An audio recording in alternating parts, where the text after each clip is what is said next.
This is our world. A warm, comfortable, familiar place. But walk away from the fire and look up. Our thoughts soon leave home. Are we just insignificant specks? Is the universe welcoming or hostile? We could stand here forever, wondering. Or we could turn our back on this beach, leave home, to see the universe from here to its edge, to discover its wonders,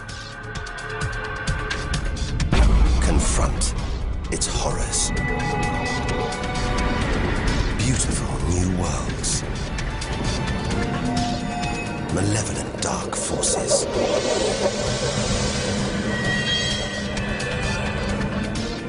The beginning of time.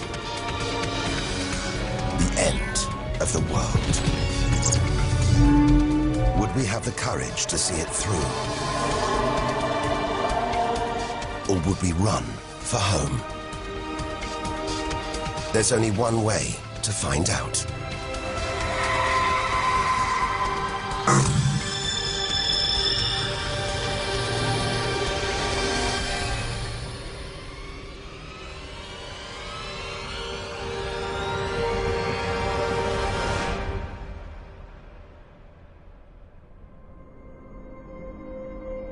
The edge of space. Only 100 kilometers up, just an hour's drive from home. Down there, life continues. The traffic keeps moving, stocks go on trading, and Star Trek is still showing. Looks favorable enough at this point that the race should go. The Blue Jays will be without starter Jim Clancy for a couple of weeks. He's having problems this morning. Order! Would the honourable gentleman resume his seat? Mr. Ashdown. But we have to leave all this behind. To dip our toe into the vast dark ocean beyond.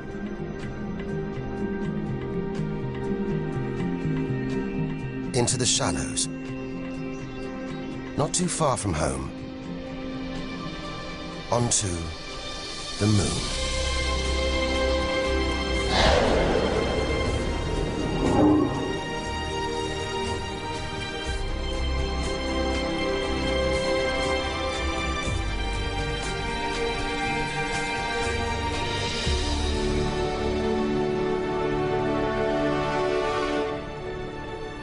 Dozens of astronauts have come this way before us. 12 of them have walked on the moon itself. Just over 400,000 kilometers from home, 3 days in a spacecraft. So close, it's as if we've barely left home. Familiar, safe, within sight of Earth.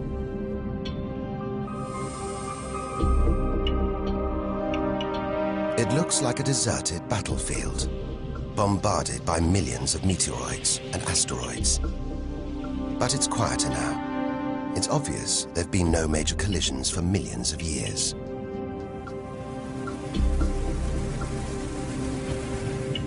This brings back memories. The Apollo 11 lunar module. Neil Armstrong's first footprints. Looks like they were made yesterday. There's no air to change them. They should survive for millions of years. Maybe longer than us.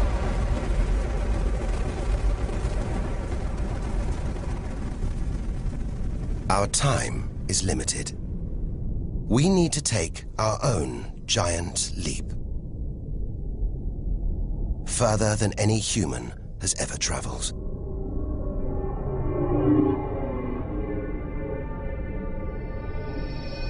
Out of the darkness, a friendly face. The goddess of love. Venus. The morning star. The evening star. Sometimes she welcomes the new day in the east, Others, she says goodnight in the west. The planet's spectacular yellow clouds reflect the sunlight.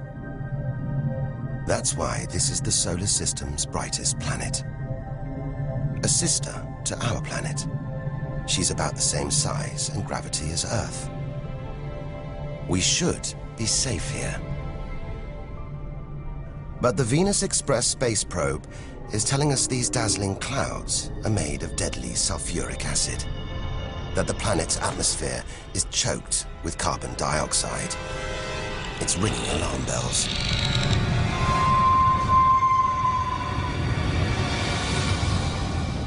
Venus is one angry goddess. The air is noxious, the pressure unbearable, and it's hot, approaching 500 degrees Celsius. Stay too long, and we'd be corroded, suffocated, crushed, and baked.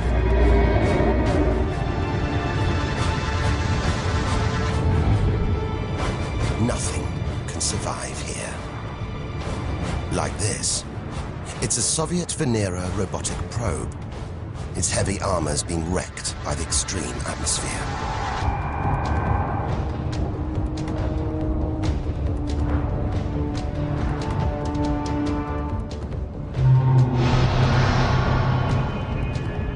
So lovely from Earth, up close, this goddess is hideous.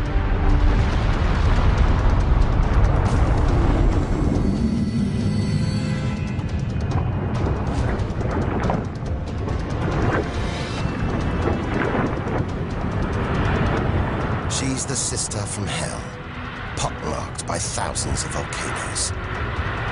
All that carbon dioxide in its atmosphere is trapping the sun's heat. This is global warming gone wild. Before it took hold, maybe Venus was calm, more like her sister planet Earth. If that's true, this could be our planet's future.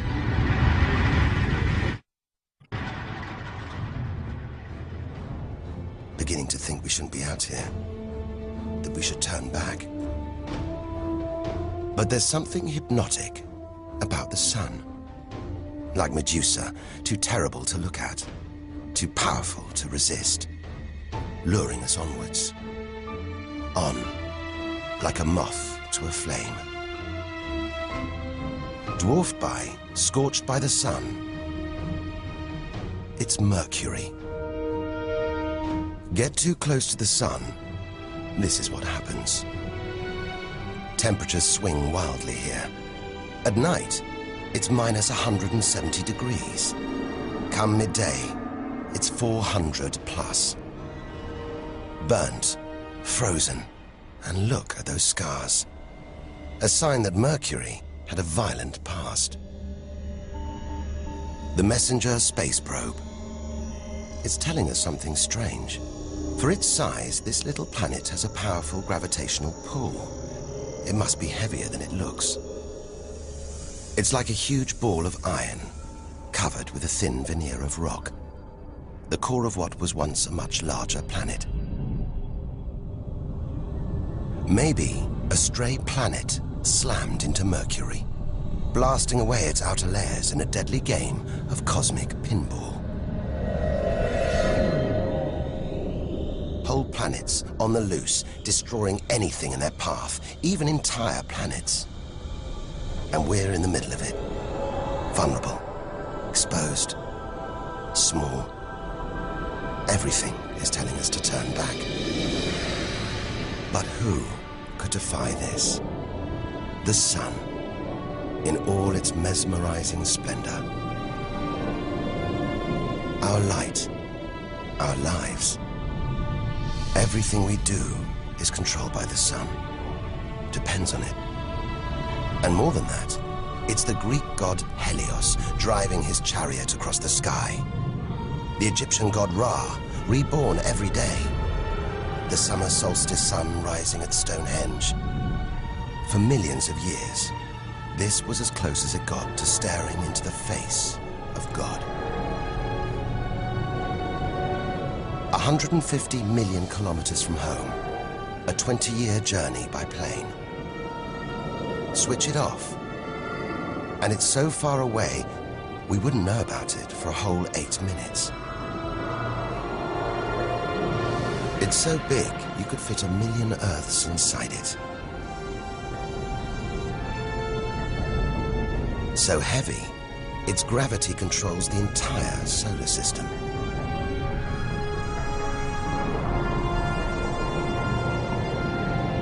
But who needs numbers?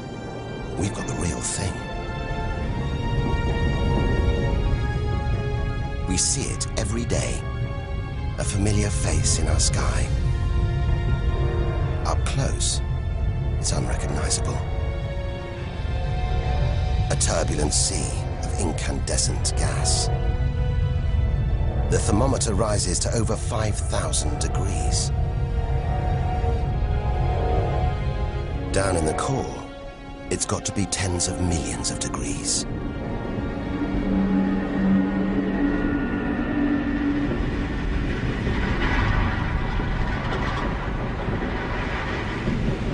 Hot enough to trigger a nuclear reaction, turning millions of tons of matter into energy every second.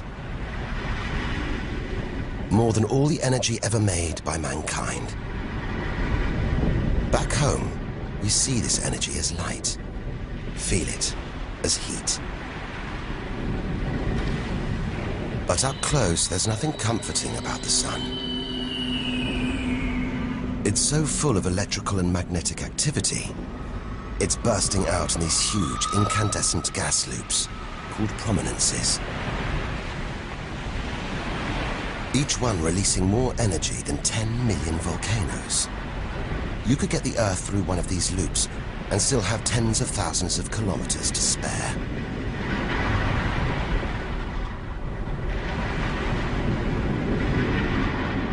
And where they burst through, it's exposing the cooler layers below, making sunspots. They're a fraction cooler than their surroundings. It's why they look black, but they're still hotter than anything on Earth. And they're massive, too. Some of these are at least 50,000 kilometers across. A solar flare. A superheated stream of electrified gas blasting deadly radiation out into space. But one day, all this will stop. The sun's fuel will be spent.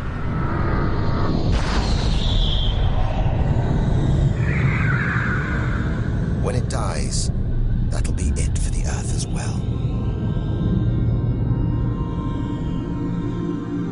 This God creates life and destroys it, demands we keep our distance.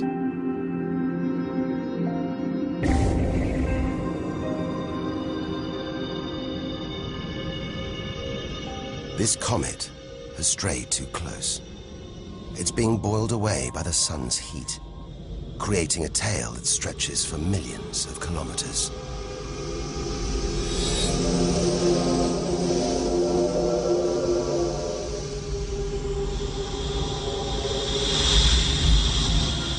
It's freezing in here. There's no doubt where this comet's come from. The icy wastes of deep space. But look at all this steam, the geysers and dust. It's the sun again, melting the comet's frozen heart. A kind of vast, dirty snowball, covered in grimy tar. Tiny grains of what looks like organic material, preserved on ice since, well, who knows when. Maybe even the beginning of the solar system. Say a comet like this crashed into the young Earth billions of years ago. Maybe it delivered organic material and water, the raw ingredients of life. It may have even sown the seeds of life on Earth that evolved into you and me.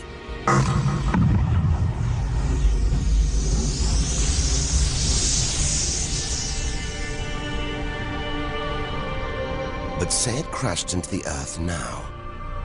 Think of the dinosaurs, wiped out by a comet or asteroid strike. It's only a question of time. Eventually, one day, unless we can find a way to protect ourselves, we'll go the way of the dinosaurs. The Earth is safe. For now.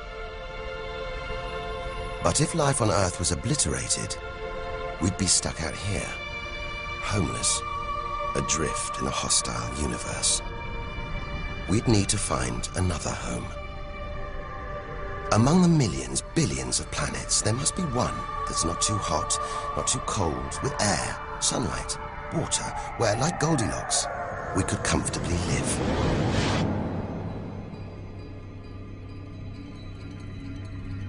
The red planet. Unmistakably, Mars. For centuries, we've looked to Mars for company, for signs of life.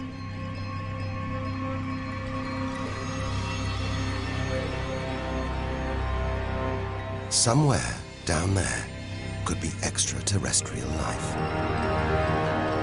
But are we ready to find it?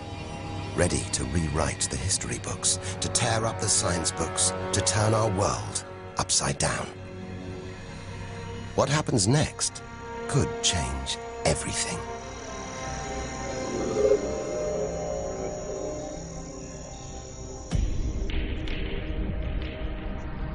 More than any other planet, Mars captures our imagination. Think of sci-fi films, comics. What follows? Martians. It's all just fiction, right? But what if there really is something here? If there is, it's living on a dead planet. The processes that make Earth habitable shut down hundreds of millions of years ago here. Red and dead. Mars is a giant fossil.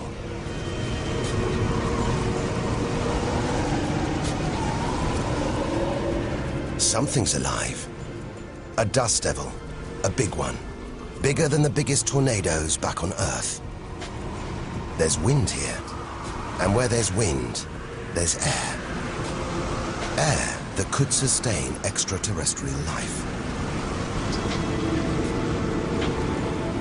But it's too thin for us to breathe, full of choking carbon dioxide. There's nothing to protect Mars from the sun's ultraviolet rays. And it's cold, as low as -80 degrees, freezing water in the ground, at the poles, and even in the atmosphere, as snow.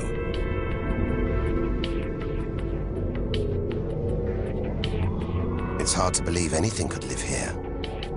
But on Earth, there are creatures that survive in extreme cold, heat, and even in the deepest ocean trenches. It's as though life is a virus. It adapts, spreads. Maybe we're carrying the virus of life across the universe right now.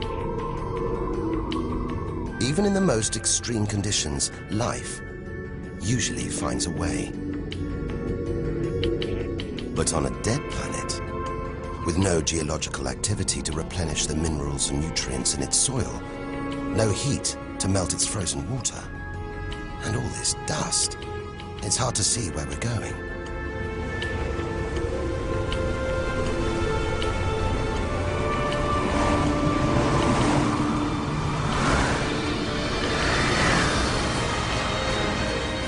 But we can't miss this.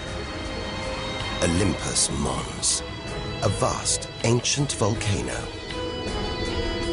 3 times higher than Everest. So wide, it would stretch almost all the way across Spain. Since its discovery in the 1970s, it's been declared extinct.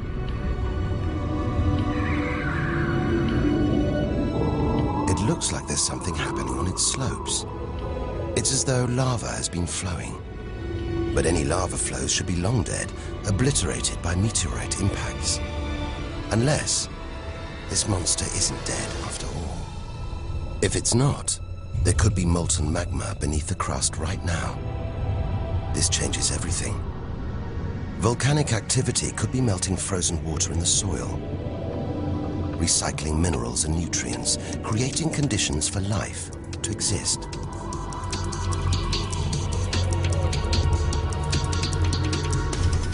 This makes the Grand Canyon look like a crack in the pavement. It goes on and on. So far, it would stretch all the way across North America. But look, signs of activity, erosion, and what looks like dried up riverbeds on the canyon floor. Maybe volcanic activity melted ice in the soil, sending water flowing through this vast canyon. Activity that we now know could still be melting ice, creating water. And where there's water, there could be life. If we can find running water, there's a chance we could find living creatures. Trundling across this desolate landscape, the NASA rover Opportunity. It's finding evidence that these barren plains were once ancient lakes or oceans that could have harbored life.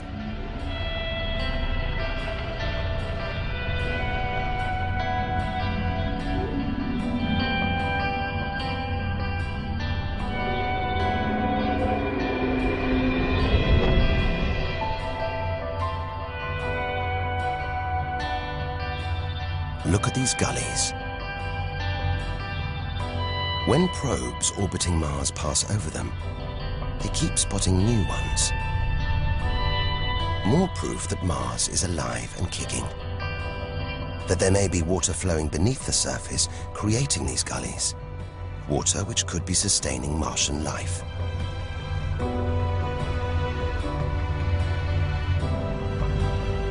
Now all we have to do is find it. Unless we've already found it. Not on Mars, but on Earth. There's one theory that has life starting here before moving to Earth. The idea is that an asteroid impact blasted fragments of Mars, complete with tiny microbes, out into space and onto the young Earth, where they sowed the seeds of life itself. No wonder we find Mars fascinating. It could be our ancestral home. If it's true, it means we're all Martians. The Mars we thought we knew is gone, replaced by this new, active, changing planet. And if we don't know Mars, possibly the solar system's most studied planet, what else don't we know? There must be other secrets out there, waiting to be discovered.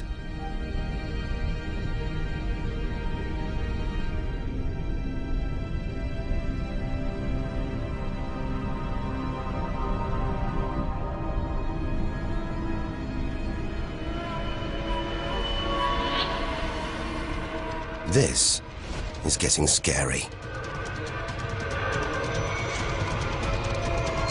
It's like being inside a giant computer game.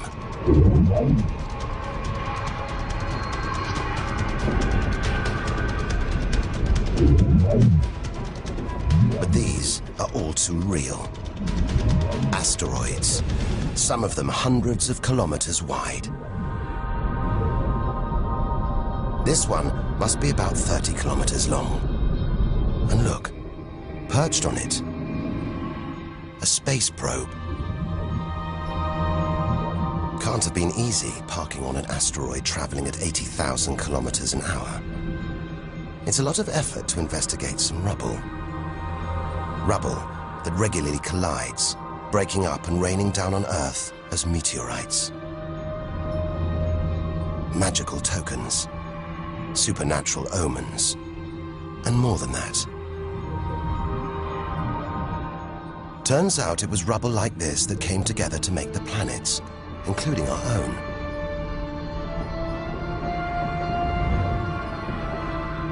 So by dating the meteorites we find on Earth, we know the planets were born 4.5 billion years ago. These are the birth certificates of our solar system, of our planet. But for some reason, these rocks didn't form into a planet. Something must have stopped them. Something powerful. At least 1,000 times bigger than Earth. So vast, you could fit all the other planets inside it. Something this big is going to have a major effect on its neighbors. Its gravity is stopping the asteroids from forming a planet. And just look at it. It's stunning. But up close, maybe things aren't quite what they seem. This huge planet is almost all gas. Land here, and we'd sink through its layers, maybe never hitting a solid surface. And Jupiter's good looks, the product of extreme violence. It's spinning at a huge rate, whipping up winds to hundreds of kilometers an hour, contorting the clouds into stripes, eddies, whirlpools. And this, the legendary Great Red Spot. The biggest, most violent storm in the solar system. At least 3 times the size of Earth. It's been raging for over 300 years. All those churning clouds have sparked an electrical storm. Just one bolt is 10,000 times more intense than any at home.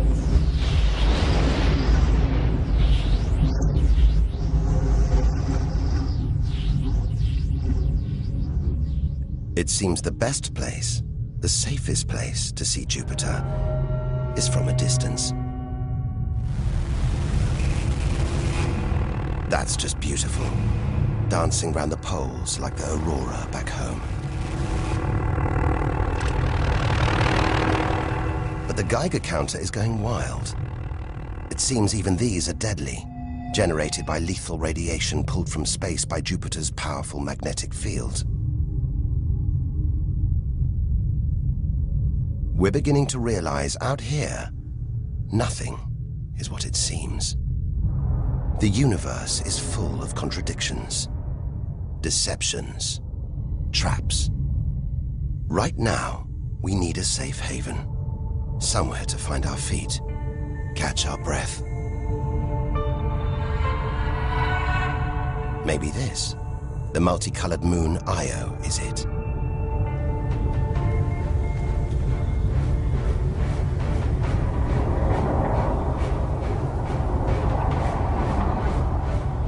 Those pretty colors, a molten rock, sulfur, volcanoes, spewing burning hot ash and sulfur hundreds of kilometers into the air.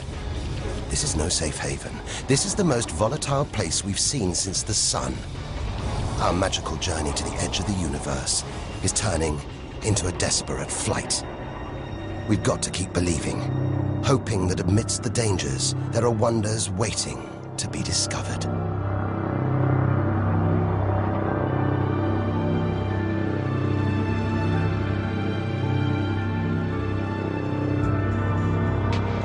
$650 million kilometers from home. What a weird-looking place. And yet it looks strangely familiar.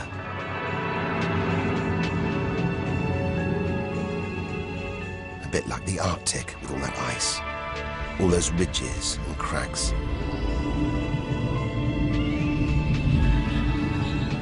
This is Europa, and maybe, like the Arctic, this ice is floating on water, liquid water.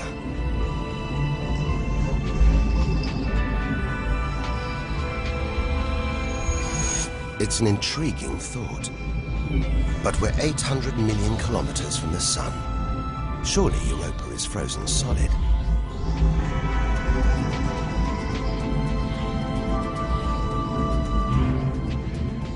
Unless Jupiter's gravity is creating friction deep inside, stopping Europa from freezing solid, allowing life to develop in the waters beneath its frozen crust. We might be meters away from aliens. from a whole ecosystem of microbes, crustaceans, maybe even squid. The only thing between us and the possibility of alien life, this layer of ice. But until we send a spacecraft to drill through the ice, Europa will remain one of the solar system's greatest mysteries.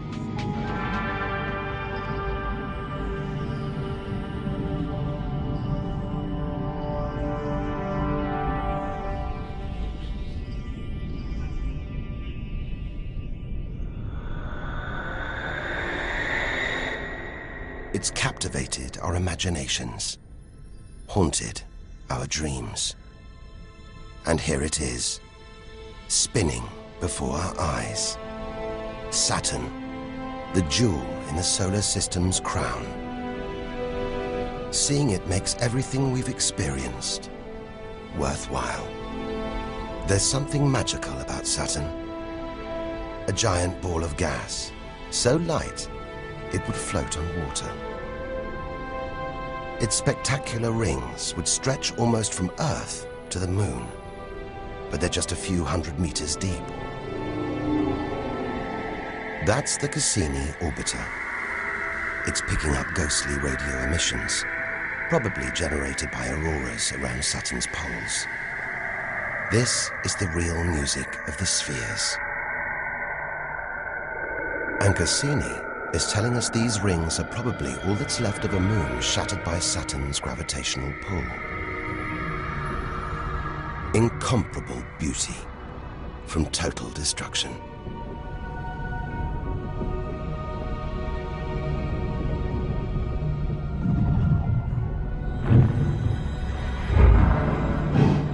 Billions of shards of ice, some as small as ice cubes, others the size of houses.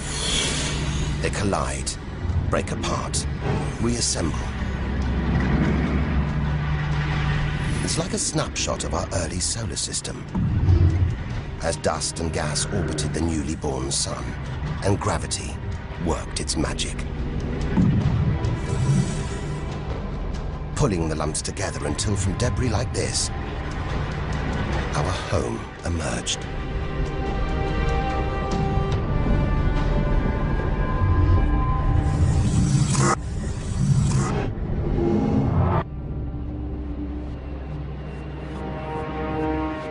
We could stay here forever, gazing at Saturn's seductive allure.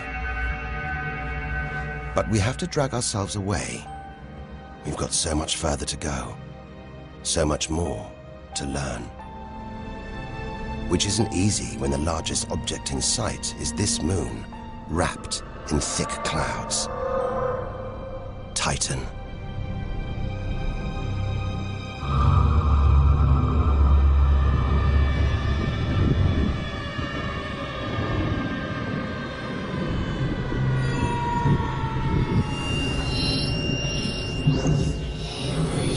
It seems like there's an atmosphere down here.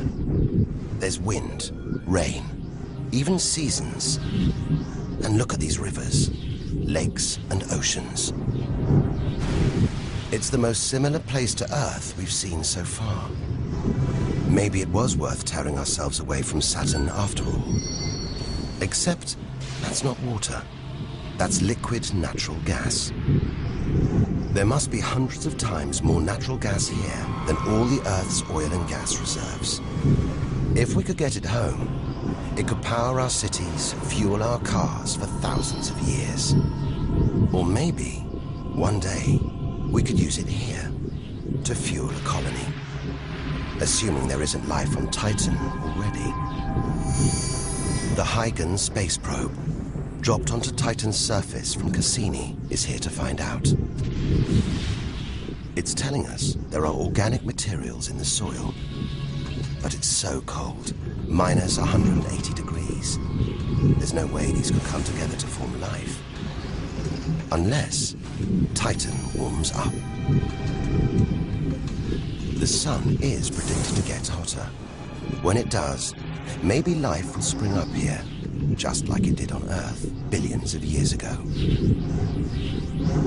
As the Earth gets too hot for us, maybe we'll move to Titan. One day we might call this distant place home.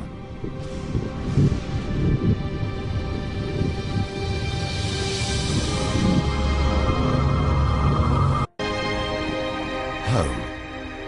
We're at least 1 billion kilometers away now.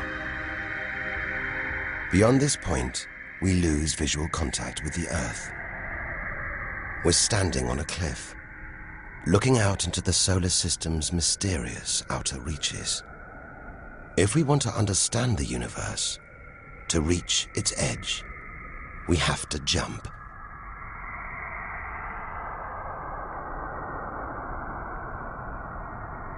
Unseen from Earth, unknown for most of history, we're in the solar system's outer reaches. It's like diving down into the deep ocean.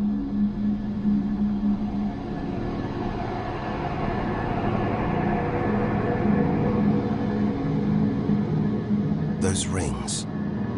It looks like Uranus has been tilted off its axis, toppled over by a stray planet.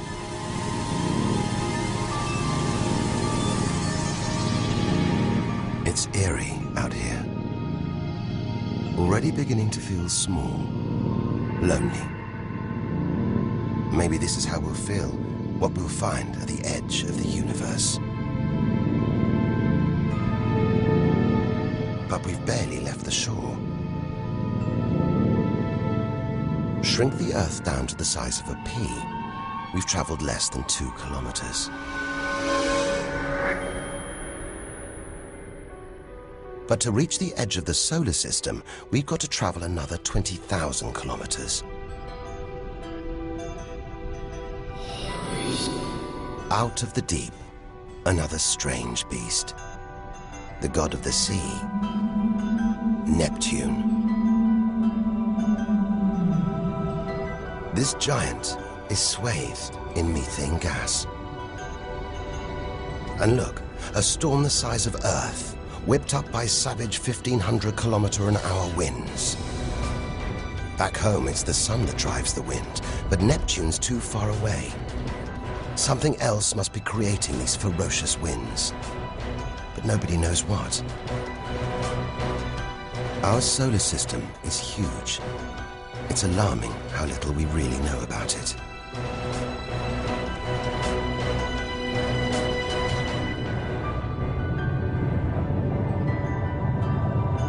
Plunging deeper, something to cling to.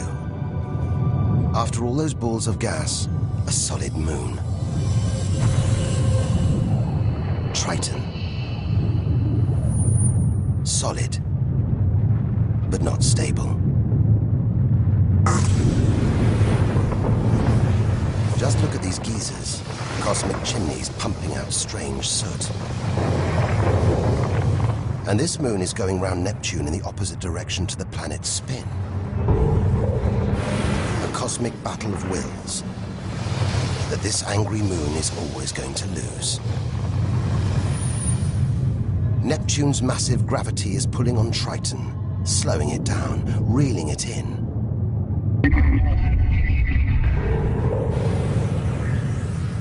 One day, it'll be ripped apart by Neptune. And that's it. No more moons, no more planets to see in our solar system. It's getting colder. We're getting further from the sun, slipping from the grip of its gravitational tentacles. But look at all this. It's not a void. It's teeming with frozen rocks, icy spheres, like Pluto. Until recently, it seemed Pluto was alone. Beyond it, nothing.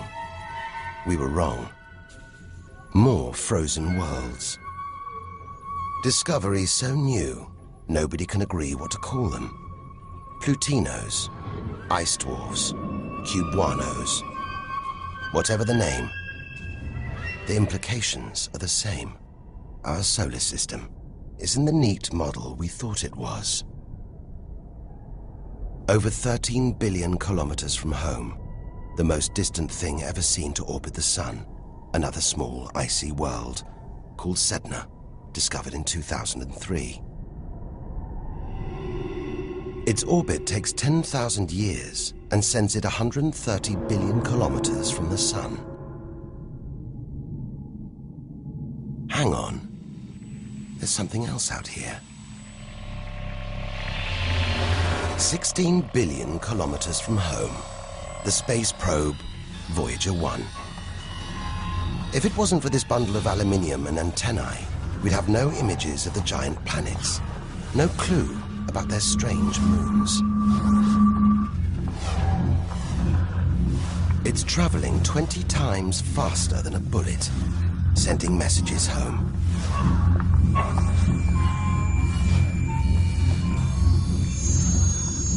And look, on its side, that gold panel, a kind of intergalactic message in a bottle. There's a greeting recorded in different languages. Hola y saludos a todos. And a map showing how to find our solar system. But if you're in the jungle, is it wise to call out? Anyone, anything could hear our call, find out where we live, and come knocking. Friendly or not. A cloud of cosmic icebergs stretching for what seems like forever. They look like the comet we saw earlier. Maybe it started life out here, until something dislodged it, sending it towards the sun, just like the comets that may have planted life on Earth billions of years ago. And seeing all this ice, maybe they carried water to Earth too. It's an astonishing thought. The water in the oceans, in your coffee, even in your body, all from this distant celestial ice machine.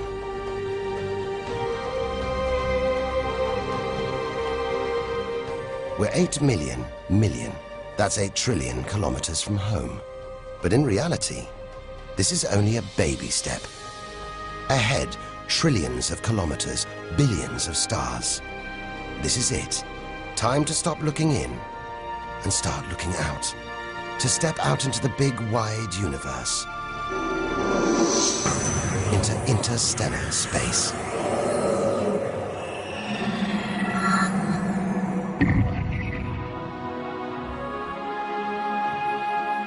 Interstellar space. Far beyond our solar system. What a view. Billions of stars like our own sun, many with planets, many of those with moons.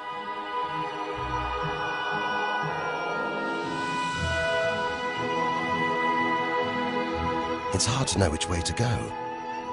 There are infinite possibilities in every direction. Whichever way, we're going to need a serious burst of acceleration.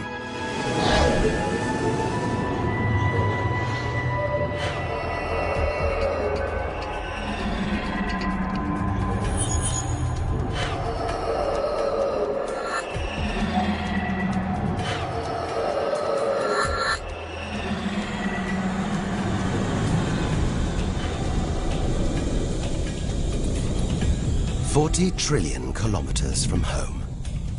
150,000-year ride in a space shuttle. And we've only just reached the first solar system after our own.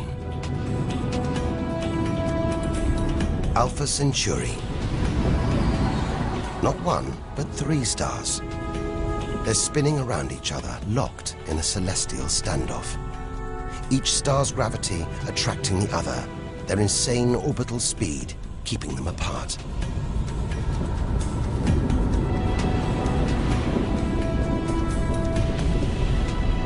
Get between them, and we could be flung into the face of one of these stars. Vaporized, trillions of kilometers from home. So far, the kilometers are becoming meaningless. We're going to have to talk in light years.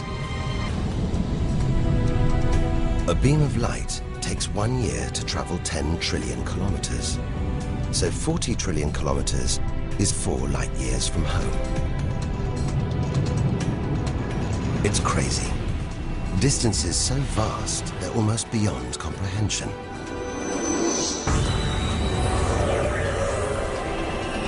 And exciting. Who knows what strange worlds lie ahead? What we'll discover when, if we reach the edge of the universe.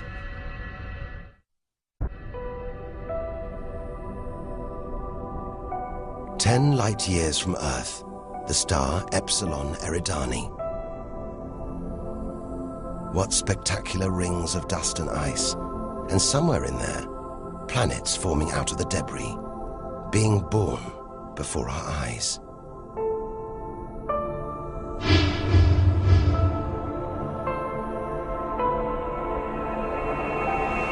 Asteroids and comets everywhere.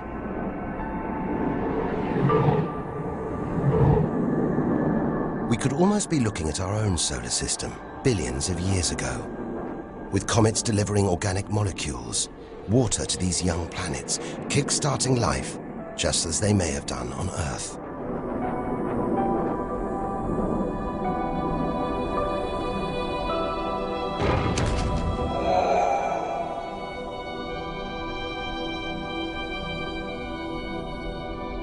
At the center of all this action, a star smaller than our sun. It's still in its infancy. Any life in this solar system would be primitive at best.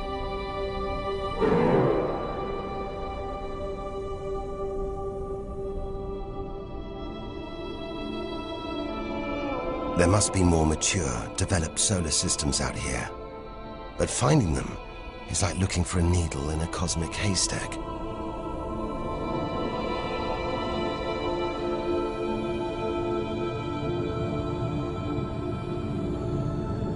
"20 light years from Earth. Star Gliese 581.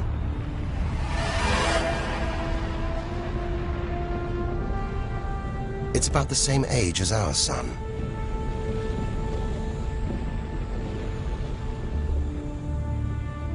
And orbiting it, this planet. It's just the right distance from its sun. Any closer and water would boil away. Any further and it would freeze. Ideal conditions for life to have evolved.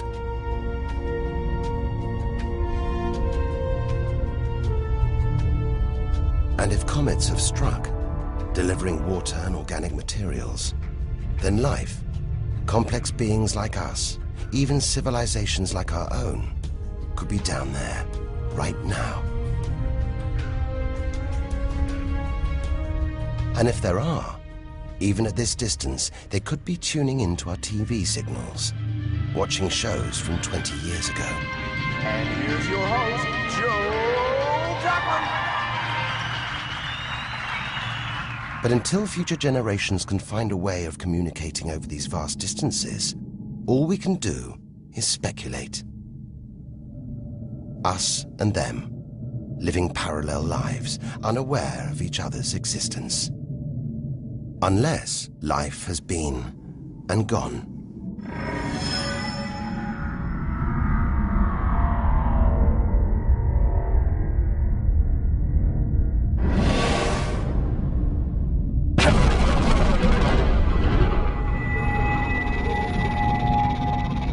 That's the problem with comets. They're creators and destroyers.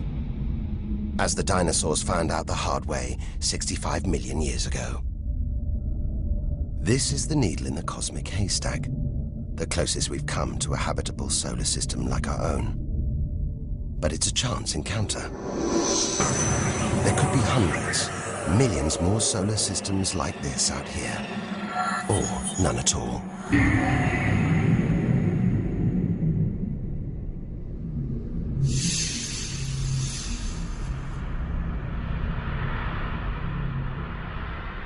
This is vast.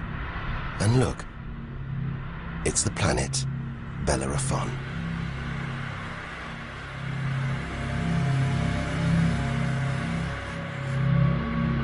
So close to its own sun, it's a miracle it was discovered at all. Problem is, from Earth, we can't see planets this far out. They're obscured by the brilliance of their neighboring stars. But the planets have a minute gravitational pull on those stars.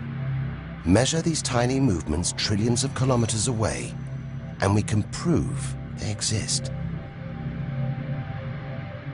That's how we tracked down Bellerophon in the 1990s, opening the floodgates to the discovery of hundreds of other distant planets.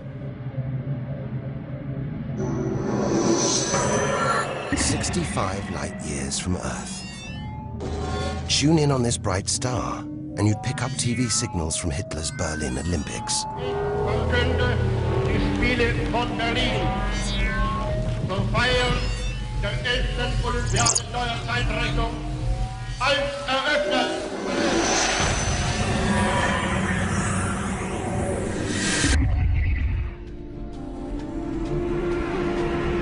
Twin stars. It's Algol, the demon star, feared since ancient times on account of its sinister behavior. From Earth, it appears to blink as one star passes in front of the other. Up close, it's even stranger. One star has expanded into the gravitational pull of the other. It's being sucked towards it. Almost 100 light years from home. Listen. One of the first ever radio broadcasts. Just a faint whisper. We'd appreciate it if anyone hearing this broadcast would communicate with us. We are very anxious to know how far the broadcast is reaching. And then silence. From here on out, it's as if Earth never existed. Any aliens living beyond here will have no idea we're there. It feels like a lifetime ago we stood on that beach, looking up at the sky, wondering where and how we fitted in. It's time to appreciate the wonders we're seeing, not just for what they tell us about our own world. It's what they can tell us about the whole universe, its past and its future.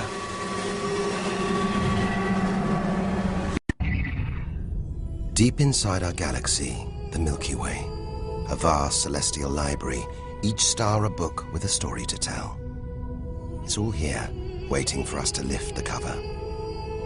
The seven sisters, daughters of the ancient Greek god Atlas, transformed into stars to comfort their father as he held the heavens on his shoulders.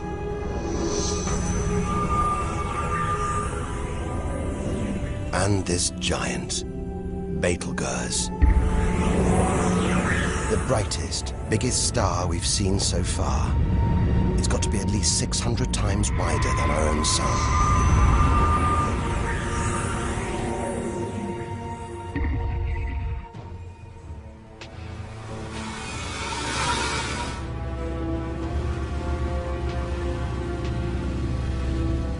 But this, it's not a star. Not a planet. Not like anything we've ever seen.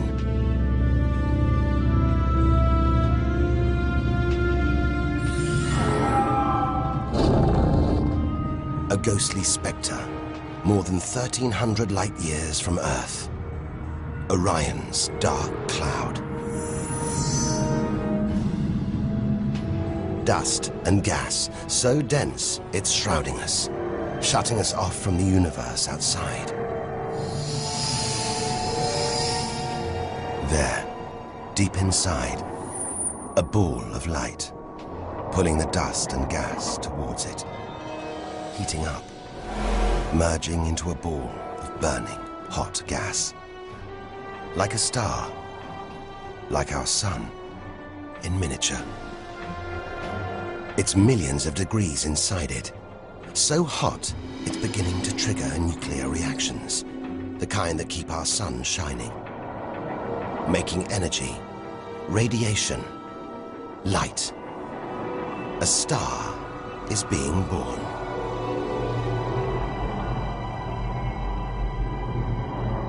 Or rather, stars.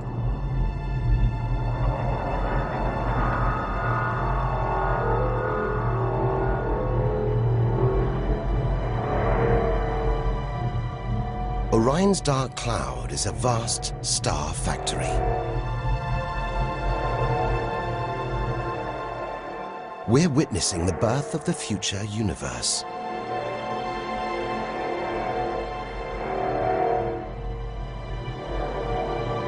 We've come to expect hostile horrors, but we're discovering one of the universe's greatest creative wonders: star birth.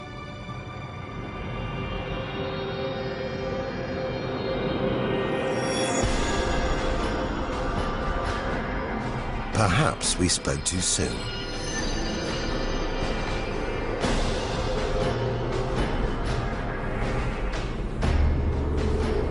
Jets of gas, exploding outwards at 200,000 kilometers an hour, blasting dust and gas out for millions of kilometers.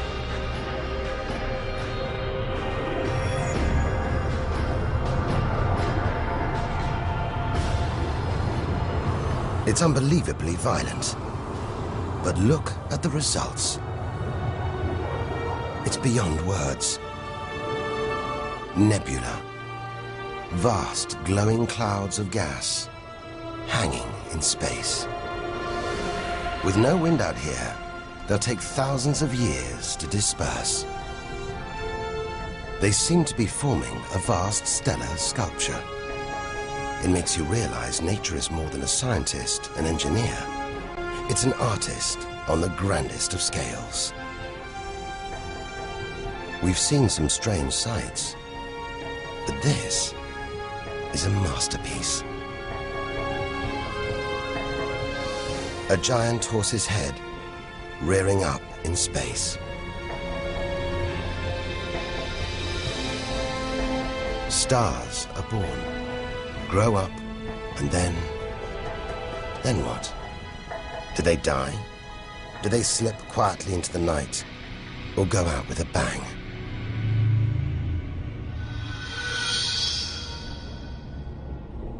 Somewhere between here and the edge of the universe lies the answer. Nearly 4,000 light-years further, luminous clouds suspended in space, encircling what was once a star like our own sun. All that's left of it are these brightly colored gases. Elements formed by nuclear fusion deep inside the star, released into space on its death. Green and violet, hydrogen and helium, the raw materials of the universe. Red and blue, nitrogen and oxygen, the building blocks of life on Earth. For us to live, stars like this had to die. The oxygen in our lungs, the nitrogen in our DNA, it was all produced by nuclear fusion in stars that died long before the Earth was even born. We are made of stellar nuclear waste. Our family tree begins here.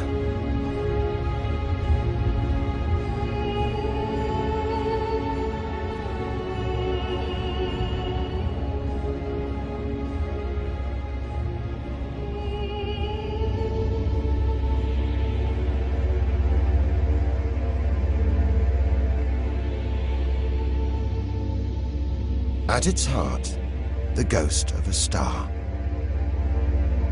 It's a white dwarf. White, hot, small, but unbelievably dense.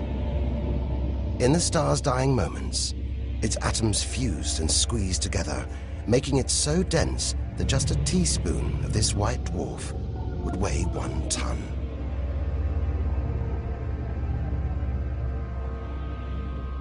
It's a chilling premonition of our sun's fate.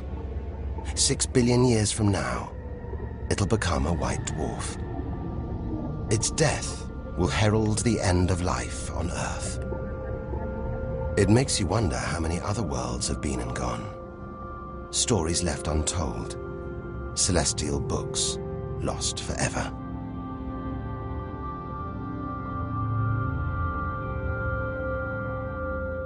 But the greatest story of them all is still to be told. we must go back through time to the very first chapter to tell the story of how the universe began.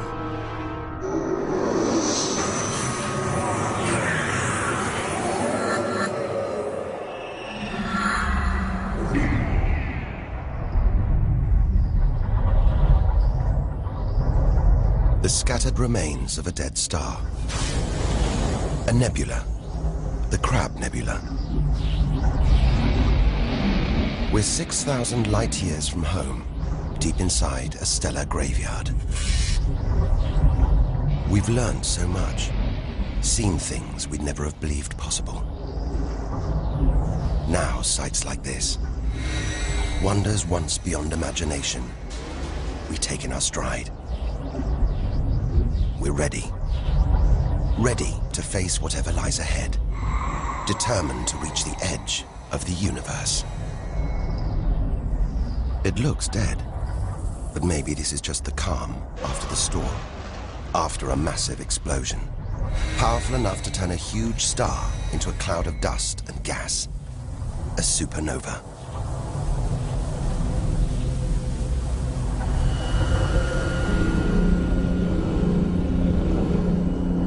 Eye of the storm, a spinning, pulsating star, a pulsar.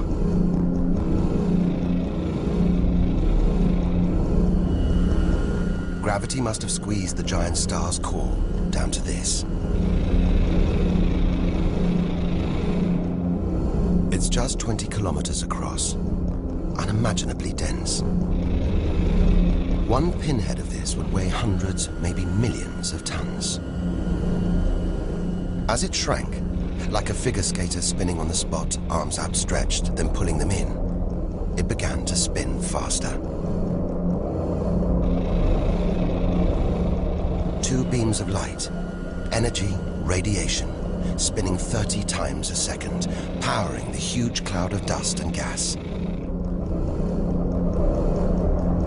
There's so much radiation here, more even than on the sun.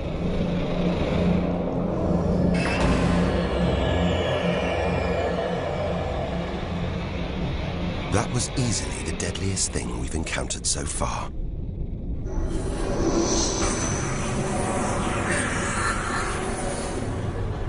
Once, it would have terrified us. But now we realize that without the dangers, there'd be no wonders. Without the nightmares, there'd be no dreams.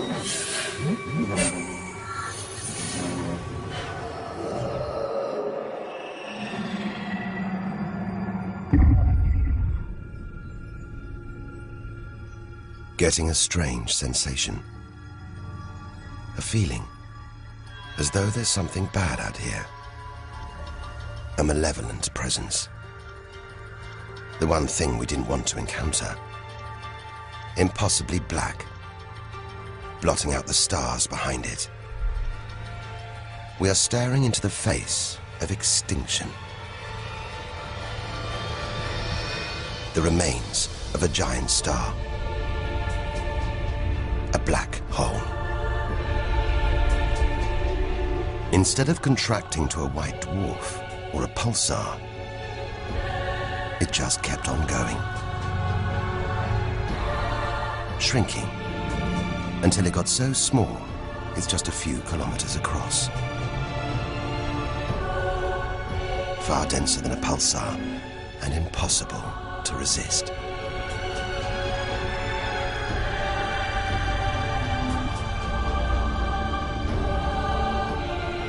Stray too close, and there's no turning back. Now we know why it's a black hole. Its gravity is so intense, not even light can escape. This asteroid, it's a lump of solid rock, but it's actually stretching, being dragged towards the gaping hole. Inside, there's no matter as we know it. No time, no space. All the rules of physics collapse.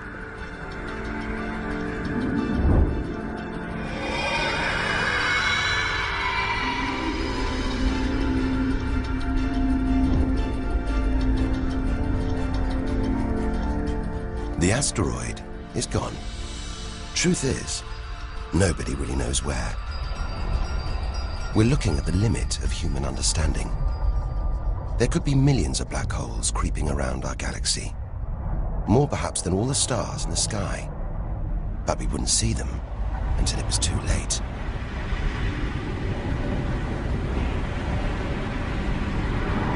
Like this star, spiraling, disappearing down an invisible plug hole.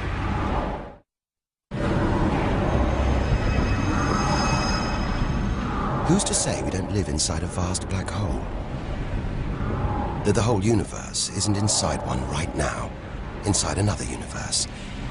Think about it for too long, and your mind reels. Sometimes it feels like the more we see, the less we know. But we do know our galaxy is more complex and more dangerous than we ever imagined. And we're still in our own galaxy, the Milky Way. The vastness of the universe beyond still lies ahead. The wonders, the dangers, the secrets, they're out there. But first, we've got to find a way out of the Milky Way.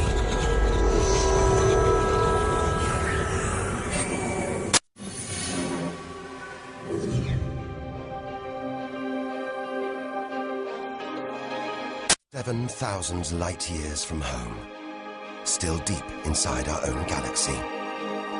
It's as though we're in a forest thick with trees, each so beautiful, so fascinating.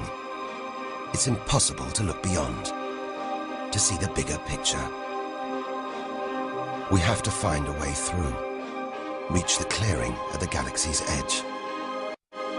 Only then can we begin to understand where it and we all began. But faced with sights like this, it's hard to leave. A colossal glowing cloud topped by these great towers of dust. The pillars of creation.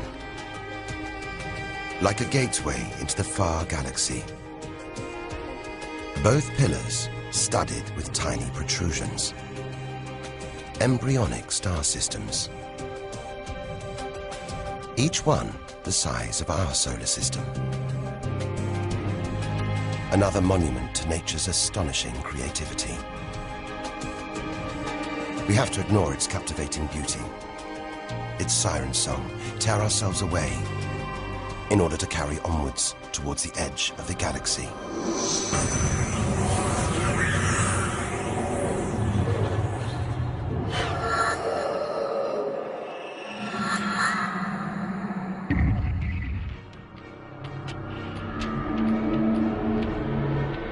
Dazzled by the Milky Way's beauty, we've been blinded to its terrors and strayed into a cosmic minefield.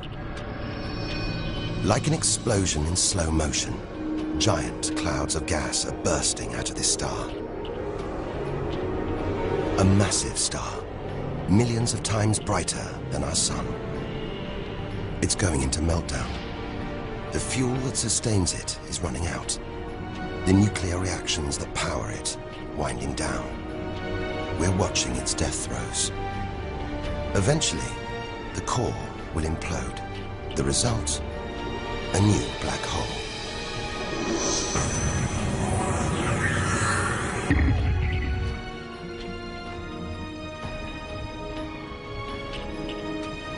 An even bigger, dangerously unstable star. But this one's about to explode. And when a star this big dies, it's 100 times more violent than a supernova. Somehow we've stumbled into the most violent star death imaginable. A hypernova.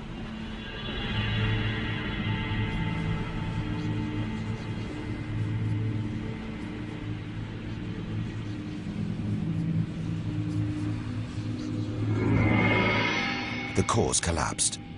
It's becoming a black hole.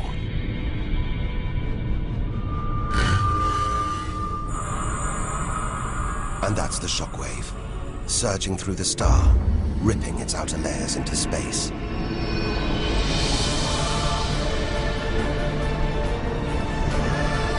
There's lethal radiation everywhere, enough to have a catastrophic effect on any planet unlucky enough to be nearby.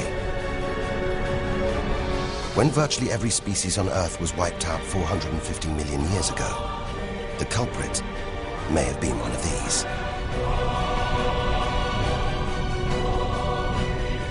Deadly hypernovas, frozen comets, scorched planets, white dwarfs, red giants, Earth. Tiny drops in a vast pool of white light. Our home galaxy, the Milky Way. We wanted to know where we fit in. Here's our answer.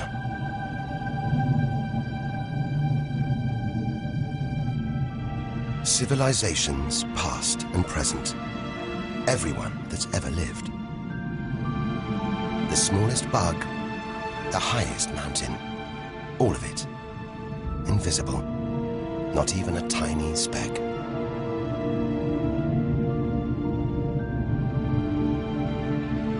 Our home is a minor planet of an insignificant star.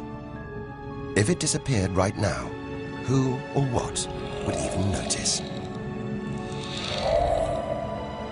And yet, so far we found nowhere else we would rather live. Nowhere we could live. It's only now, far from home, that we're beginning to truly appreciate it.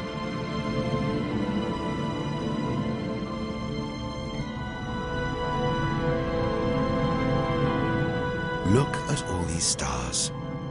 Hundreds of thousands of them. Surely one of these, more than one, must be capable of supporting life.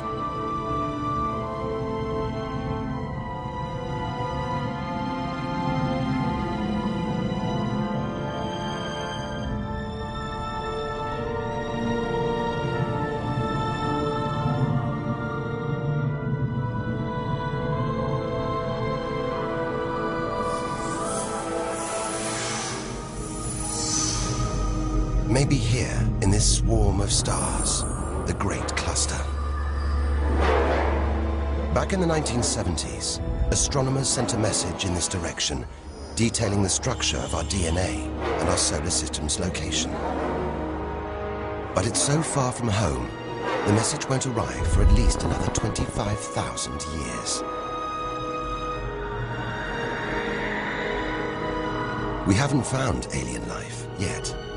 But neither have we found any reason to believe it isn't out here, somewhere. There's an equation, devised to estimate the number of other advanced civilizations. Crunch the numbers, and the result is shocking. There could be millions of civilizations, just in our own galaxy.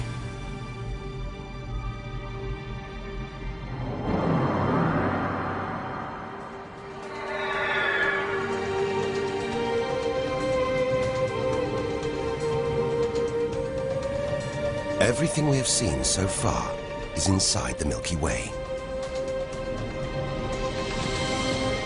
Now here's our chance to see other galaxies, to glimpse the even bigger picture, and perhaps to answer the ultimate question: where does all this come from?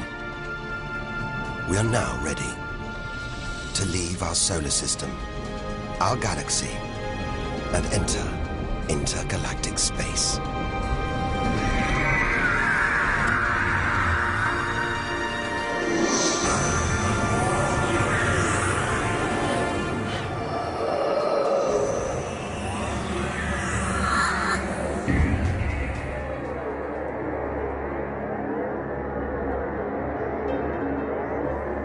Beyond the Milky Way, through the vast expanse between galaxies, against all the odds, we've made it to intergalactic space.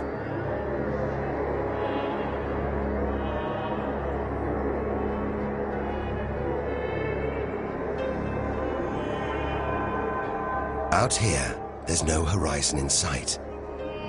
Even the closest galaxies are millions of light years away. the remains of galaxies ripped apart by the Milky Way's huge gravitational pull. Scattered through, nothing.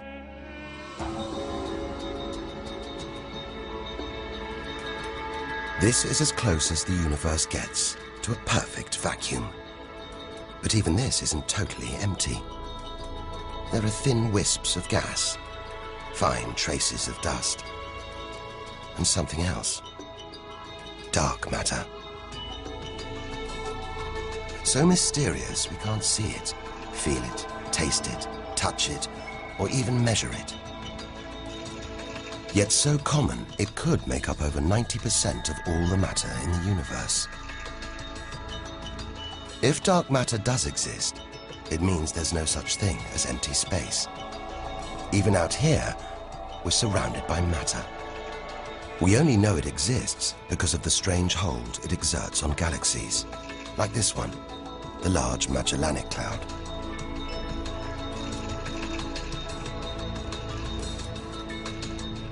More than 6 billion years in today's fastest spacecraft, 160,000 light years from the Milky Way, at the edge of its gravitational reach. This galaxy should spin off into space, but something is holding it here.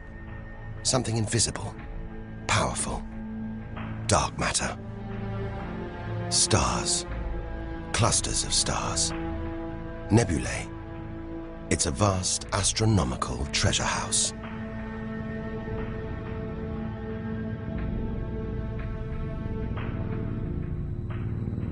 But look at this. It's like a string of gleaming pearls. It's a fireball, expanding out from what must have been a massive explosion, a supernova. So bright that when light from the explosion reached the Earth in 1987, it was visible with the naked eye. And so violent, it triggered a string of nuclear reactions, forcing atoms together, creating new elements. Gold, silver, platinum, blasting them out into space.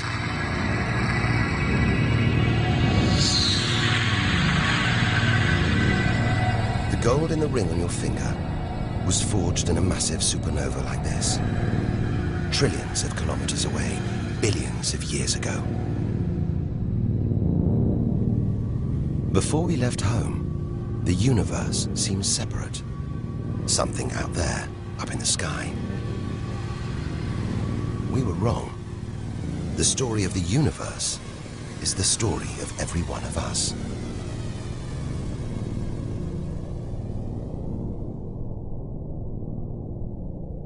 It's comforting to remember as we venture through this abyss. Further and further. Faster and faster.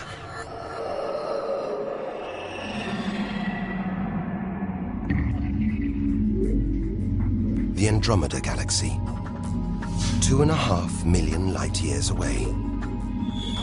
It's moving through space at nearly 1 million kilometers an hour. Everything in space is moving apart like shrapnel from an explosion. We're seeing this galaxy as it was when our ape-like ancestors first walked across the African plains.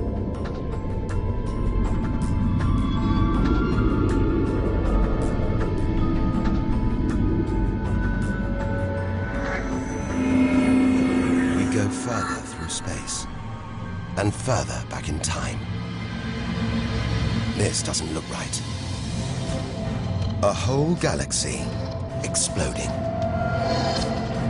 The only thing large enough to cause an explosion on this scale has to be another galaxy. It looks like the end of the world, but we've seen enough to know things are never that simple. This galaxy won't die. It'll be reborn. A new shape, perhaps even new stars. As dust and gas collide, creating friction, shockwaves, triggering the birth of stars.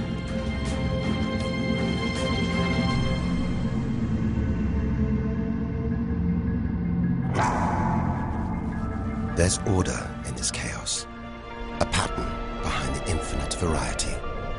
An endless cycle of birth and death, creation and destruction. It's a pattern woven through the vast fabric of space that binds each of these galaxies. There are billions of galaxies in the universe, each with billions, even trillions of stars. Possibly more stars than there are grains of sand on all the beaches on Earth. And all of these are just the stars that exist now. What about the stars that have been and gone?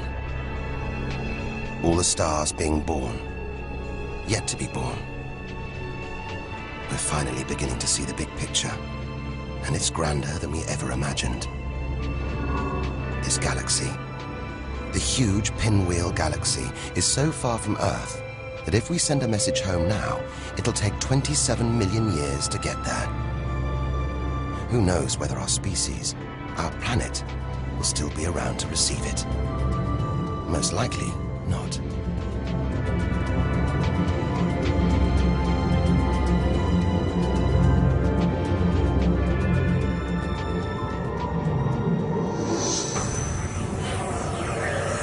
We travel on, back through time. Past the point where the dinosaurs were wiped out. Past the moment where the first creatures clambered onto land.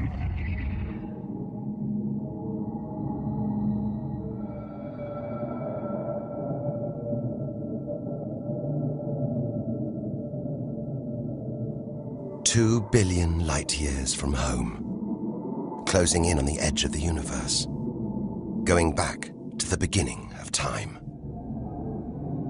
This isn't a galaxy. It's brighter than hundreds of galaxies put together. A blinding beam of energy bursting out for trillions of kilometers. Something this big, this bright, must be incredibly powerful. Experience tells us, out here, power equals danger. It looks like a quasar, the deadliest thing in the universe. If it is, then our journey could be over, just as the end is almost in sight.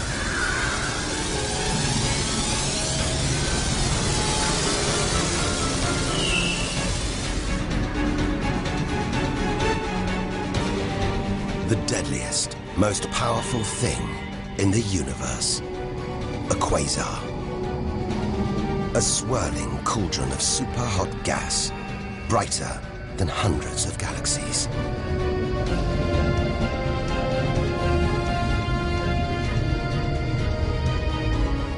The source of this awesome power lies deep inside the heart of the beast. A heart of darkness, a supermassive black hole as heavy as 1 billion suns.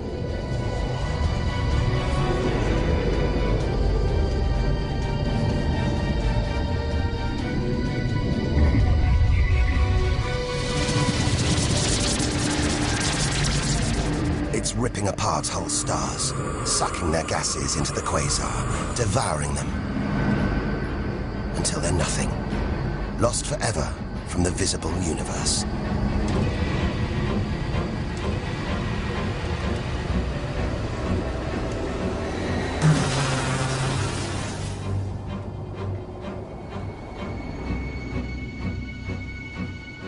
We've seen the worst the universe can throw at us. The most powerful and destructive forces the universe produces. Now it's on to the very edge of the universe. It's almost within reach.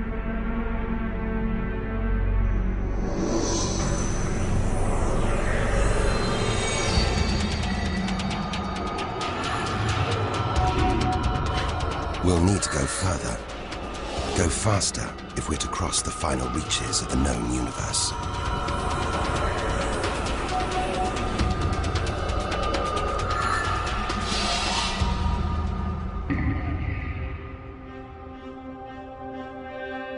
"8 billion light years from home. More galaxies. But these look different. Ragged, small, close together. We're so far back in time, we're seeing these galaxies as they were before the Earth was even born. They're still young, still growing. We're getting closer to where and how it all began. 12 billion years ago.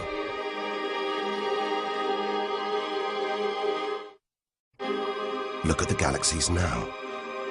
They're more like primitive plankton floating in a vast, dark ocean.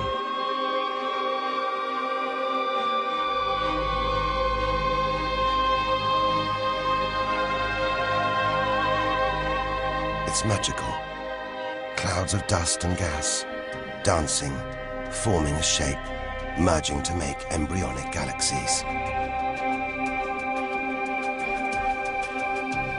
This is how our own galaxy was born.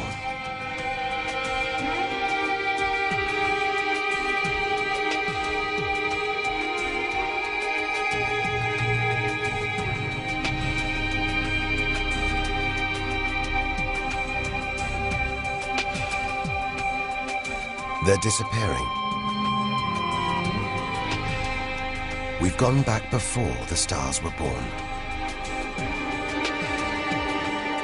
Into a cosmic dark age.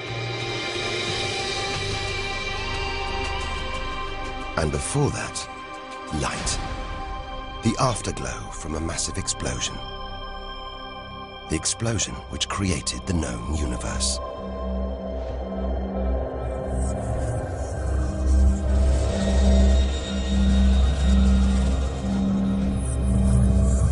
We're almost there.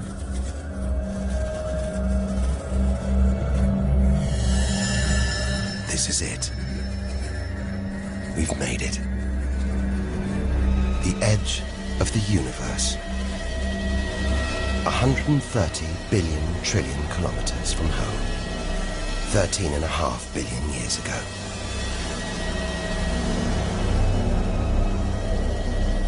The very instant of the Big Bang. The most violent, most creative moment in history. Everything that's ever happened follows from this moment.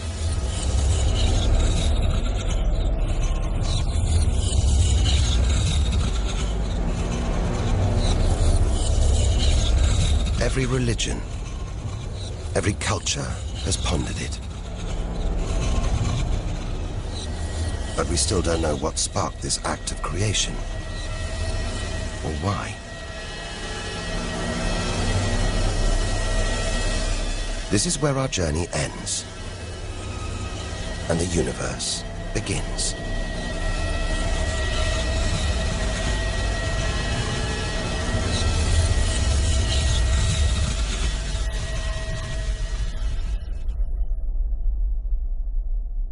An infinitely hot, small, dense point erupts.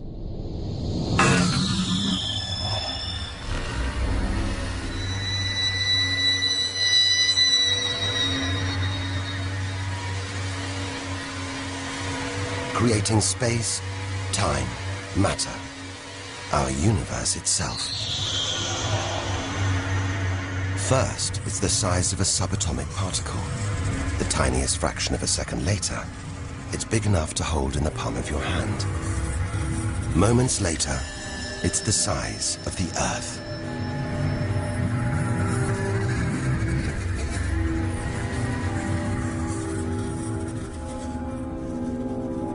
Today, the light from the Big Bang is still spreading out as a hiss of radio static. Your TV aerial picks it up. You can see it as static on an untuned TV.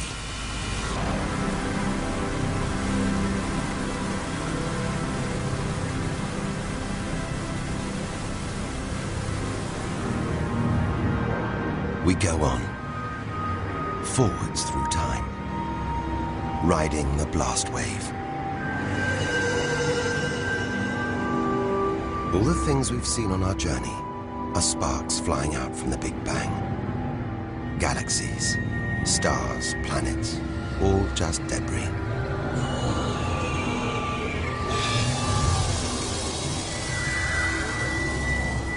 through our galaxy.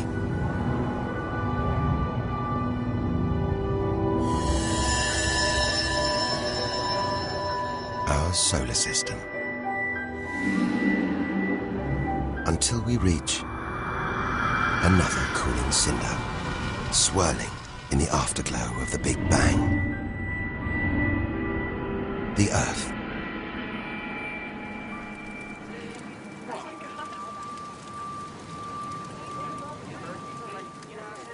We had to go back to the past to see our future.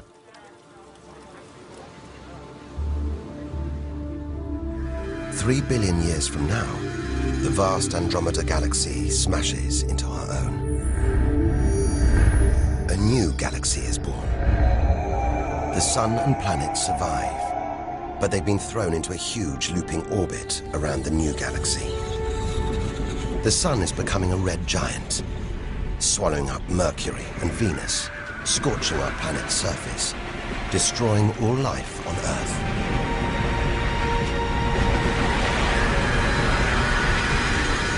The sun dies, shrinking to a white dwarf.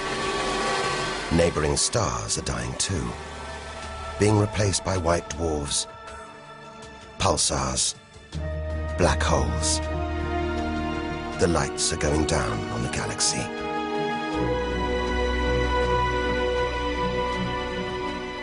Since the Big Bang, the universe has been fading, dying, not with a bang, but with a long, drawn-out whimper.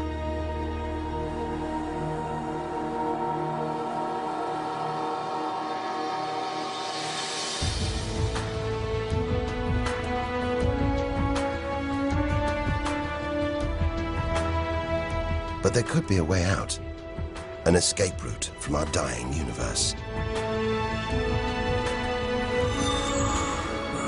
It might be possible for our distant descendants to find a shortcut through space and time, a wormhole.